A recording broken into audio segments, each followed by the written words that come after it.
So, hey YouTube. So, I hung out with my fiance Matthew today, and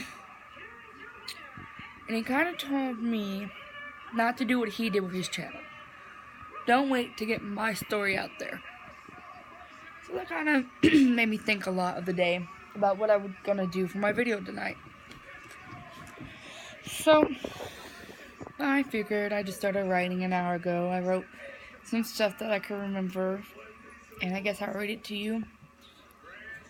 Now, I don't want anybody feeling sorry for me or anything, because it's just the past. You learn and you move on from it. So, here I go. Hold on. That's just backup music. Turn it down.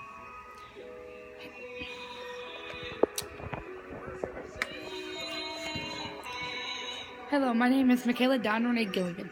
I'm going to try my best to remember everything that has happened to me. I'm not sure that I'll put everything into this, but I'll try. So my story starts July 20th, 1999. Honestly, I don't remember much when I was little. I just remember what people told me. They said that growing up I always had a smile on my face, that nothing could bring me down.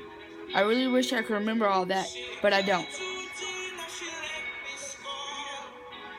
Trying to get this to move down. Hold on, guys. Figured it would be easier to do this, but sorry. So I'm gonna start from the age of 13. That's when I remember stuff. I was in 6th grade. I had like maybe 3 friends in middle school. I was bullied for a lot of things like my weight and my hair. Honestly, they bullied me for anything and everything they could. They didn't care if they were hurting me. Nobody really does when they bully someone. They even went as far to make pig sounds at me as I walked down the hallways. I had a lot of nicknames they called me, like Miss Piggy and White Trash. There's others, but I'm not gonna bring it all up. I was always hiding in the bathrooms from the kids, just so I didn't have to hear them talk about me. I honestly had no idea why they did all this to me growing up. But anyways, one day I went to my locker and I opened it. At first I thought that maybe a note fell out. At first I thought maybe it was a note from someone who liked me, but man, I was wrong. It was a note, alright, but it wasn't that kind of note girls hope they get. Sorry, it's a little hard to read, but on the note was taped a razor blade, and it said, "Make yourself useful and just go into your sad life. Do us all a favor."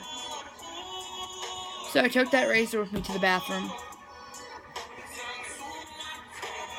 I gotta scroll down. And that was when the first time I ever cut myself. It wasn't bad at first. They were just little marks, so if anyone saw them, I would just say it was my cat, because we had a cat growing up.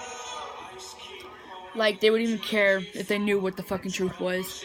Well, I ended up telling one of my best friends about what I was doing, and she went around and told everyone just so they would leave her alone. What a great friend I had, right? Well, it got around school, and it just made them make fun of me even more. I don't know why, though, because I was doing what they wanted me to do. The school ended up calling my mom and dad. They had no clue about anything because I never told them. I wasn't close to anyone in my family ever growing up. I wasn't. They grounded me and hid everything that I could use to cut myself with. But, like, I was addicted to the pain. Oh, that didn't stop me. I had one of my friends bring me a razor, and it only got worse from there. It was like I was addicted to the pain. It felt so wrong, but so right at the same time. I don't know why. It's weird. Well, that's when I started to let people have their way with me. I'm not proud of what I'm doing in this, but I'm not ashamed because it's made me who I am today. So all I ask is don't judge me about my past, because we all have a past. Okay. Anyways, the first time I tried to kill myself, I was 15. At that time, I thought that I had no reason to live. I hated myself. I mean, if I hated myself, who could really love me then, if I couldn't love myself? I tried about 6 times in my life. As you can see, none of them worked, and I'm so thankful for that. I'll tell you about one of the times I tried to kill myself. I slit my wrist open so bad that I had 9 staples. That's that mark with the dots around it. Those are 2 other scars underneath it, though. At the same time, I overdosed on everything I could find in our house. Well, I ended up getting into CPS, and some of y'all don't know what that is. It's called Child Protective Services. It was the state. I didn't get taken away from my family or anything like that. I had to get help with what I was going through. I had no clue how to control how I was feeling and what to do with myself. Like, I was on that path. If I didn't get help, I was gonna end up really killing myself or doing something worse, hurting somebody else. Now, I don't want to kill anyone. I never did. I'm just saying, by me hurting myself, I was hurting my family and everybody else around me. So,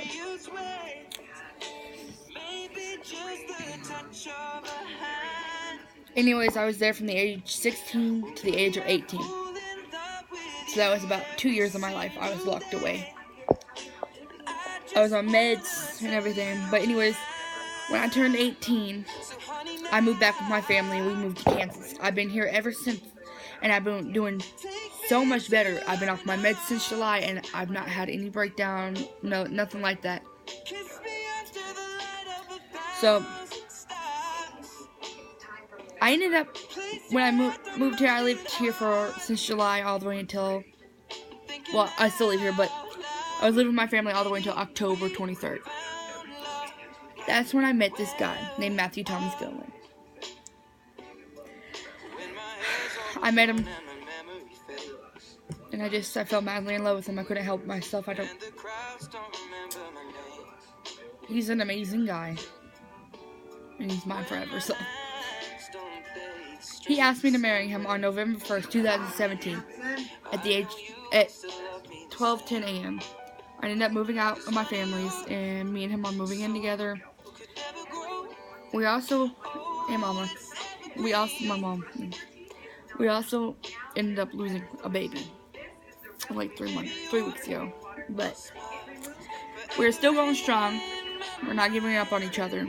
Right now, we're going to work on us and getting ready to be married in 3 months. The main point of this is no matter what you're going through, never give up. You can get over anything you put your mind to. Because I don't know who all believes in God on my Facebook or my YouTube channel, but I do. And so does Matthew. God has a plan for you. You may feel like now it's just a joke, that what you're going through, the depression is going to win. But depression is a thing. You don't have to end. Depression does, though. Nobody gets to pick what they go through. Life is like a test. He puts stuff in your way to see how you handle it, how you'll get over it, and how strong enough you are, and how much you believe in him. I wish I would have believed in this growing up, but I believe in it now, and that's all that matters. And, I mean, stuff is hard to deal with sometimes. I understand that. Nothing is ever easy. Life doesn't hand you everything you want. You gotta work for what you want. Growing up, I was told by my mom's family that I was gonna be 16 and pregnant and dropped out of high school. I graduated a year early from high school, and I'm actually enrolled in a college right now, but I start January. But I'm enrolled now. I mean, I would have had a baby within like 8 months down the road, but I lost the baby. But I'm not 16, I'm 18. I'm engaged. I'm happy. I'm doing what makes me happy. I mean, just never give up on your dreams. Ever. Like, I never planned on making this YouTube channel. But it's just, my fiance's real big into YouTube. Y'all know his page and whatnot. Just follow your dreams. Like, people are always going to bring you down no matter what. They're going to try to. But you don't got to listen to what they're going to say. I mean, you can listen, whatever. Take it the way you want. But you got to brush that off. Like, not worth getting upset over or doing anything stupid over, trust me. You don't want a scar for the rest of your life. I mean, scars are a part of your history. Everybody has one. But a certain scar that you'll have to look at for the rest of your days, the rest of your life, kills you because people ask you all the time, what is that? What happened? Why'd you do that? Why were you stupid enough to do that? Blah, blah, blah. Everything. And just because you want to cover your scars up with a tattoo or something, does not mean you're trying to erase what happened to you or anything. Do what you want to do. Do what makes you happy, not what anybody else makes you happy. I know that's kind of harsh to say, especially sometimes you want to impress your family. But you're not going to be able to make everybody happy. You need to make yourself happy. And actually, I'm making this video because my fiance kind of talked to me about doing it. I mean, like I said, not everything about what's happened to me is in this video. But it's a start. So, I'm just going to end it by saying, just always keep your head up high. Never let anybody see what's down because they would love to see that. I know y'all can do anything y'all want. Stay true to yourselves. And have a good night or good day. And I love every one of y'all. Stay true. God bless you.